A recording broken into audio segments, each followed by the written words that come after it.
तर कसं आहे ना मित्रांनो, तुमचा जर एखादा मित्र तुम्हाला जर रील पाठवत असेल ना, त्याला स्मशानभूमीत आणून घाला. रील पाठवायचं बंद होईल.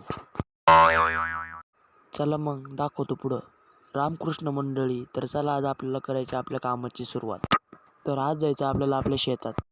तर मित्रांनो कसं आहे मग दुसऱ्याचं शेत आपलं नाही बरं का, आपण तर फक्त तुम्हाला दाखवलं. तर हा रोड डायरेक्ट मला घेऊन जाणार शेतात. शेतात जायच्या आधी मी गेलो असतो पाटात, कारण की पाणी पण खूप फुल आहे. म्हटलं आपली टार्झन दामबनीच घ्या. तर मित्रांनो पाटाला पोहायची मजाच वेगळी आहे. काय करतात त्या स्विमिंग पूलला पैसे घालून इकडं फ्रीमध्ये पोहायला भेटतं.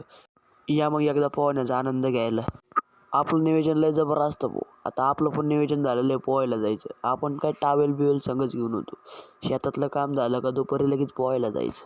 हे तर आपलं नियोजनच असतं. पोहायला रोज नका जात जाऊ बरं का भाऊ, लय काळं पडतं. कारण की लाईट गेल्यावर दिसायचंच नाही भाऊ, इतकं काळं पडतं. तर मित्रांनो हा आहे शिमिटी पूल. ह्या पुलावर पोहण्याची मजाच वेगळी आहे. पाण्याचाही प्रवाह खूप आहे, त्यामुळे खूप भीती वाटते पोहायला पण. तर मित्रांनो पाण्याचा नजाराही खूप छान आहे. खूप पाणी खूप सुंदर आणि नितळ पाणी वाहत आहे. खूप शुद्ध पाणी आहे मित्रांनो. तर मित्रांनो एकदा अवश्य भेट द्या आणि पोहायला येत जा. कारण की उन्हाळ्याच्या दिवसात जर पोहलेलं चांगलं असतं.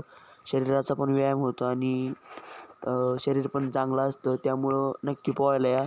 तर मित्रांनो जिथपर्यंत तुमची नजर आहे तिथपर्यंत ते नुसतं पाणीच आहे. पाण्याचाही खूप प्रवाह आहे.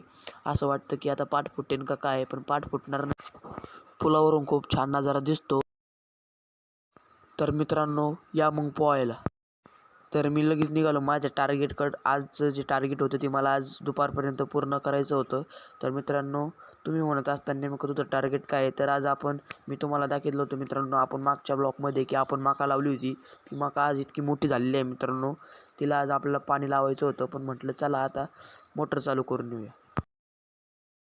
मी निघालो लगेच मोटर चालू करण्यासाठी.